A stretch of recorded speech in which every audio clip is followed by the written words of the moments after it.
Good morning everyone. Today is 20 दिसंबर 2021। दैनिक जागरण के राष्ट्रीय संस्करण का न्यूज एनालिसिस करेंगे। दैनिक जागरण के राष्ट्रीय संस्करण का पीडीएफ आपको हमारे टेलीग्राम चैनल पे मिल जाएगा, जाकर के ज्वाइन कर लेना। पीडीएफ का जो इंपॉर्टेंट पॉइंट होता है या इंपॉर्टेंट न्यूज़ होता है उसको इस तरह से टिक करके मैं प्रोवाइड करता हूँ ताकि उससे आप लोग खुद से पढ़ लें। आज मेरे पास समय की कमी है, मैं डिटेल में न्यूज़ एनालिसिस नहीं करूँगा, बस बेसिक इन्फॉर्मेशन आपको दे दूँगा। देखो, ये जो न्यूज़ है ये इम्पॉर्टेंट क्यों है? इम्पॉर्टेंट इसलिए है कि 5 सेंट्रल एशियाई देश को भारत ने आमंत्रित किया है 26 जनवरी 2022 को। 26 जनवरी के मौके पे आपको पता है कि हम विदेशी मेहमानों को आमंत्रित करते हैं, और उसी के मौके पे हमने 5 सेंट्रल एशियाई देश के जो है राष्ट्राध्यक्ष को आमंत्रित किया है। वो हमारे मेहमान होंगे 26 दिसंबर 2022 को। उससे पहले अभी क्या हुआ है कि पाकिस्तान में OIC की समिट चल रही थी, और OIC की समिट के जस्ट बाद सेंट्रल एशिया के 5 देश के विदेश मंत्री भारत आते हैं। उनकी एक समिट होती है अफगानिस्तान के मुद्दे को लेकर के, और ये लोग रिपीट करते हैं कि अफगानिस्तान के मुद्दे को लेकर के आतंकवादियों का शरण स्थली अफगानिस्तान नहीं बनेगा। ये रिपीट किया जाता है। अब देखो इम्पोर्टेंट क्या है? इम्पोर्टेंट यहाँ पे है आपको एक प्रस्ताव। ये प्रस्ताव है संयुक्त राष्ट्र सुरक्षा परिषद का प्रस्ताव नंबर 2593 2021 में आया था। अब आपको ये समझना होगा ये प्रस्ताव इम्पोर्टेंट क्यों है। ये प्रस्ताव इम्पोर्टेंट इसलिए है कि तालिबान का कब्जा होता है अफगानिस्तान पे 15 अगस्त को। 15 अगस्त जिस दिन हम अपनी स्वतंत्रता दिवस मना रहे हैं, उसी दिन तालिबान का अफगानिस्तान पे कब्जा होता है, काबुल पे कब्जा होता है। और अगस्त महीने की अध्यक्षता यूनाइटेड नेशन सिक्योरिटी काउंसिल की भारत करता है। तो ऐसे कंडीशन में भारत जो है यूनाइटेड नेशन सिक्योरिटी काउंसिल के अध्यक्ष था भारत उस समय में। तो भारत अफगानिस्तान को लेकर के एक मीटिंग बुलाया था, और इस मीटिंग का जो नाम दिया गया, इस जो प्रस्ताव का नाम दिया गया था वो था संयुक्त राष्ट्र परिषद के प्रस्ताव 2593 जो 2021 में अगस्त महीने में पारित हुआ। और इसमें रिपीट किया गया था कि अफगानिस्तान का धरती का इस्तेमाल आतंकवादियों को शरण देने के लिए नहीं किया जाएगा। जब आप मेंस लिख रहे होंगे तब अगर आप इस प्रस्ताव का डायरेक्टली नाम लिख दोगे तो ये काफ़ी इंपॉर्टेंट आपके लिए हो जाएगा कि संयुक्त राष्ट्र सुरक्षा परिषद के प्रस्ताव 2593 में ये कहा गया है कि अफगानिस्तान की धरती आतंकवादियों के लिए इस्तेमाल नहीं किया जाएगा। तो ये काफ़ी इंपॉर्टेंट हो जाएगा अगर आप इस प्रस्ताव को बस नाम आप पॉइंट आउट करते हैं। तो बेसिकली इसी बात को यहाँ पे सेंट्रल एशियाई के देश के जो विदेश मंत्री आए हुए हैं उनके साथ इसी बात को रिपीट किया गया है। बाकी इसको एक बार आप लोग देख लेना। चुनावी बॉन्ड पे सार्वजनिक नहीं होगी रिपोर्ट। देखो, RTI के जवाब में केंद्रीय सूचना आयोग ने कहा है कि चुनावी बॉन्ड को लेकर के रिपोर्ट को सार्वजनिक हम नहीं करेंगे। अब यहाँ से दो बातों का आपको पता होना चाहिए। एक तो चुनावी बॉन्ड क्या है, दूसरा ये है कि केंद्रीय सूचना आयोग क्या है।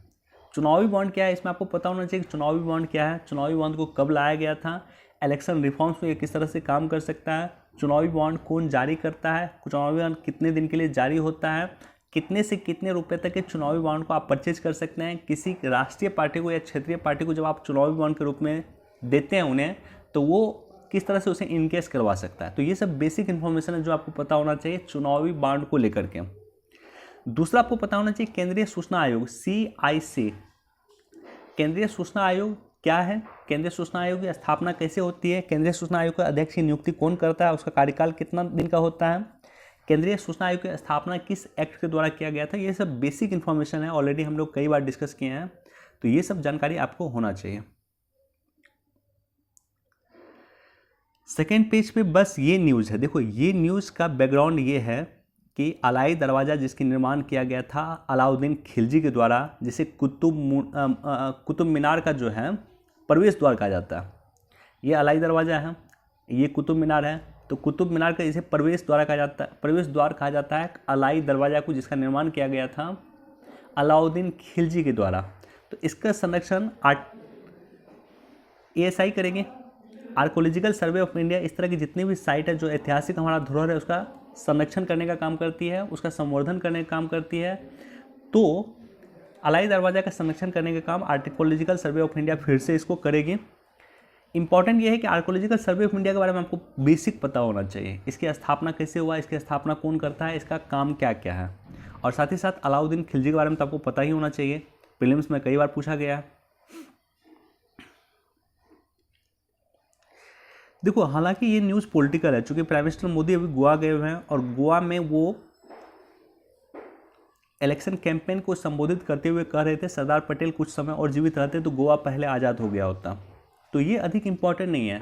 देखो, प्राइम मिनिस्टर मोदी का स्टेटमेंट इंपॉर्टेंट होता है, लेकिन जब वो किसी इंटरनेशनल मंच पे भाषण दे रहे हैं वो इंपॉर्टेंट होता है, लेकिन किसी रैली को संबोधित करते हैं तब वो स्टेटमेंट देंगे तो वो इस समय भाजपा के नेता के रूप में काम करते हैं, तब वो इंपॉर्टेंट उतना नहीं होता। लेकिन चूंकि ये चर्चा चल गया है तो मैं आपसे पूछना चाहता हूँ, आपसे जानना चाहता हूँ, आप लोग मुझे कमेंट सेक्शन में लिखना कि गोवा पे सबसे पहले अधिकार किसने किया था और कब किया था। गोवा को सबसे पहले अधिकार किस के द्वारा किया गया था और कब किया गया था और किससे गोवा को छीना था।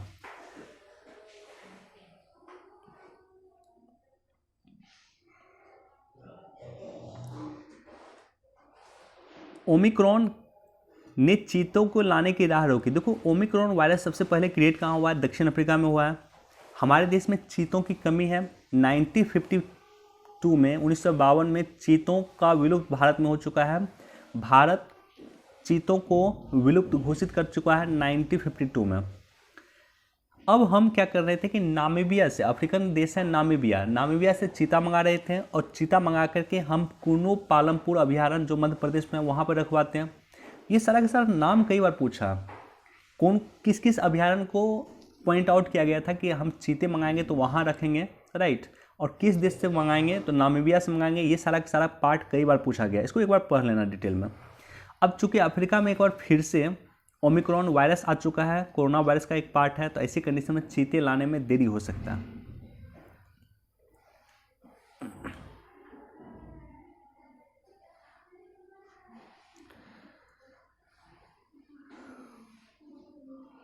देखो, पूरे पेपर पढ़ने की जरूरत नहीं है, पेपर में कुछ ही पार्ट है जो इंपॉर्टेंट होता है, ऐसा नहीं कि पूरे के पूरे पेपर पढ़ने की आवश्यकता है। अब देखो ये इंपॉर्टेंट क्यों है। आज से कुछ दिन पहले हमने आपके साथ डिस्कस किया था कि भारत की नौसेना में स्टील्थ विध्वंसक विशाखापत्तनम को शामिल किया गया था। स्टील्थ विध्वंसक विशाखापत्तनम को शामिल किया गया था। ये विध्वंसक है, ठीक है, इसको नौसेना में शामिल किया गया था। और दूसरा का भी ट्रायल चल रहा है जिसका नाम है स्टील्थ विध्वंसक मार्मागोआ। तो मार्मागोआ का ट्रायल चल रहा है, विशाखापत्तनम को ऑलरेडी शामिल किया गया है। और ये जो सारा पार्ट है ये है एक योजना के तहत बन रहा है। 4 इस तरह से स्टील्थ विध्वंसक बन रहा है इंडिया में जिसका नाम है P-15B। P-15B योजना के तहत 4 विध्वंसक बन रहा है जिसमें ऑलरेडी INS विशाखापत्तनम को शामिल कर चुका है। और ये जो चल रहा है समुद्री ट्रायल, ये चल रहा है INS मार्मागोआ का, 2 और इसके अलावा बनना है। तो ये सब प्लान नॉर्मली डायरेक्टली आपको पूछ सकता है कि INS विशाखापत्तनम किस प्लान के तहत बन रहे हैं, तो P-15B के तहत इसका निर्माण भारत में हो रहा है। अगेन ये पूरा पेज इंपॉर्टेंट है, कृषि सुधार को लेकर के ये पूरा पेज है, मंडे को मुद्दा देता है और मुद्दा में आज का ये पर्टिकुलरली ये पेज काफ़ी इंपॉर्टेंट है, इसको आप लोग पढ़ सकते हैं। कृषि रिफॉर्म्स को लेकर के इसको पढ़ सकते हैं।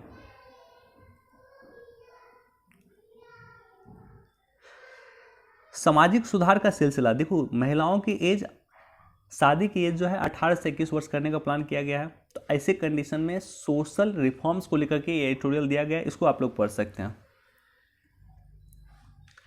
अगेन इस एडिटोरियल को आप लोग छोड़ सकते हैं, इसको पढ़ने की आवश्यकता नहीं है, इसको छोड़ सकते हो आप लोग। ये जो तीसरा एडिटोरियल है, चुनाव सुधार की और बढ़ते कदम, इलेक्शन रिफॉर्म्स लगातार इंपॉर्टेंट है।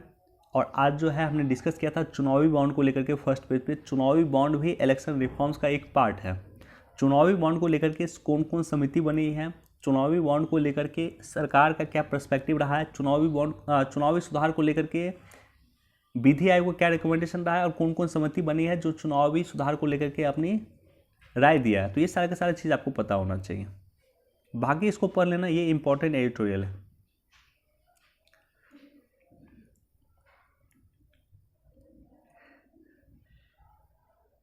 देखो, जिस तरह से MSP दिया जाता है उसी तरह से गन्ना के लिए जो है स्पेशल प्रोविज़न किया गया है हमारे यहाँ कि गन्ना किसानों को अलग से उन लोग को फैसिलिटीज़ दिया जाएगा। उसका कई सारे पर्सपेक्टिव है, मैं वो डिस्कस नहीं कर रहा हूँ। लेकिन गन्ना जो है, गन्ना का जो MSP है या गन्ना का जो हम किसानों को मूल्य देते हैं उसको लेकर के भी डिस्प्यूट चल रहा है। WTO में एक विवाद चलता है, भारत में जो अपने किसानों को गन्ना पे सब्सिडी देता है उसमें भी विवाद चलता है। विकसित देश हम पे आरोप लगाते हैं कि हम अपने गन्ना किसानों को जो सब्सिडी देते हैं उसको लेकर के WTO में विवाद चलता है। अब यहाँ पे इम्पोर्टेंट क्या है, यहाँ पे इम्पोर्टेंट ये है कि जो चीनी निर्यात सब्सिडी है, हम चीनी निर्यात पे सब्सिडी देते हैं। देखो विश्व में सबसे अधिक चीनी का उत्पादन कौन करता है, ब्राज़ील करता है। ब्राज़ील की चीनी काफ़ी सस्ती होती है, ब्राज़ील की चीनी सस्ती होती है, भारत की चीनी महंगी होती है। तो ऐसी कंडीशन में विश्व में चीनी में हम ब्राज़ील को कंपटीशन दें, इसके लिए हम अपने किसानों को सब्सिडी देते हैं, हम अपने किसानों को पैसा देते हैं कि आप जाओ विदेश में बेच के आओ, अगर आपको कोई घाटा हो रहा है तो हम उसकी पूर्ति करेंगे। तो ये सब बेसिक इन्फॉर्मेशन है जो आपको जानकारी होना चाहिए। देखो दोनों ही इंपॉर्टेंट है। ताइवान को लेकर के लगातार हम डिस्कस कर रहे हैं कि सेमीकंडक्टर में ताइवान विश्व में नंबर 1 मैन्युफैक्चरिंग करता है और हमें सेमीकंडक्टर की आवश्यकता है, हमें इलेक्ट्रिक व्हीकल की आवश्यकता है, हमें सोलर प्लेट चलाना है, हमें अपने आप को आत्मनिर्भर करना है। इसके लिए ताइवान के साथ हम मिलकर काम करना है। हाल फिलहाल में आपको याद होगा शायद 76,000 करोड़ रुपए का सेमीकंडक्टर मैन्युफैक्चरिंग के लिए हमने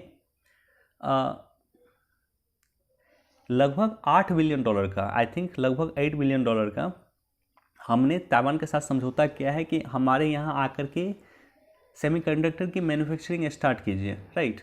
तो ये काफ़ी इम्पोर्टेंट डील है और मुक्त व्यापार को लेकर के भारत और ताइवान बातचीत कर रहा है। देखो इस न्यूज़ को अगर आप देखोगे तो न्यूज़ क्या है, NCLT national company law tribunal के बारे में बेसिक आपको जानकारी होना चाहिए। देखो दो लॉ है, एक NCLT है और एक है national company NCALT, national company law tribunal और national company appellate law tribunal. जब NCLT में कोई मुद्दा जाता है और उसमें जो डिसीजन दिया जाता है उस डिसीजन को आप काउंटर कर सकते हैं NCALT में, national company appellate law tribunal में। अच्छा, दोनों की स्थापना एक ही एक्ट से किया गया, कंपनी एक्ट 2013 के माध्यम से दोनों की स्थापना किया गया। तो बेसिक जानकारी है जो आपको पता होना चाहिए।